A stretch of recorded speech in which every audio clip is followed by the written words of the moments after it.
মার্কিন president Donald Trump ইরানকে হুমকি দিয়ে বলেছেন, হরমুজ প্রণালী জাহাজ চলাচলের জন্য খুলে না দিলে ইরানের বিদ্যুৎ কেন্দ্র ধ্বংস করা হবে। তবে পরবর্তীতে তিনি 5 দিনের জন্য সম্ভাব্য হামলা স্থগিতের ঘোষণা দেন। ট্রাম্প দাবি করেছেন, ইরানের সঙ্গে তার ফলপ্রসূ আলোচনা হয়েছে, যদিও তেহরান এ ধরনের কোনো আলোচনার কথা স্বীকার করেনি।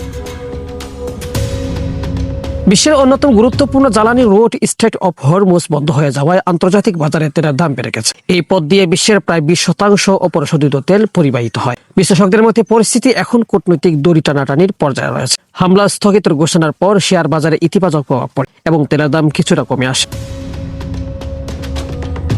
বিশেষজ্ঞদের ধারণা, ইরান বৈশ্বিক অর্থনীতিতে চাপ সৃষ্টি করে যুক্তরাষ্ট্রকে আলোচনায় আনতে চাচ্ছে। কেউ কেউ মনে করছেন তৃতীয় পক্ষের মধ্যস্থতায় গোপন আলোচনায় চলতে পারে। তবে হরমুজ প্রণালী পুনরায় খুলতে সামরিক পদক্ষেপ অত্যন্ত ব্যয়বহুল ও জটিল হবে বলে সতর্ক করেছেন সামরিক বিশ্লেষকরা।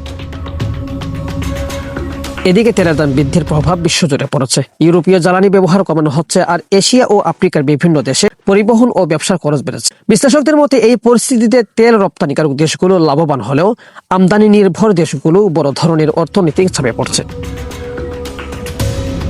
হরমুজ প্রণালী ঘিরে উত্তেজনা শুধু সামরিক নয়, এটি বৈশ্বিক অর্থনীতি ও সাধারণ মানুষের জীবনযাত্রার সরাসরি প্রভাব ফেলছে।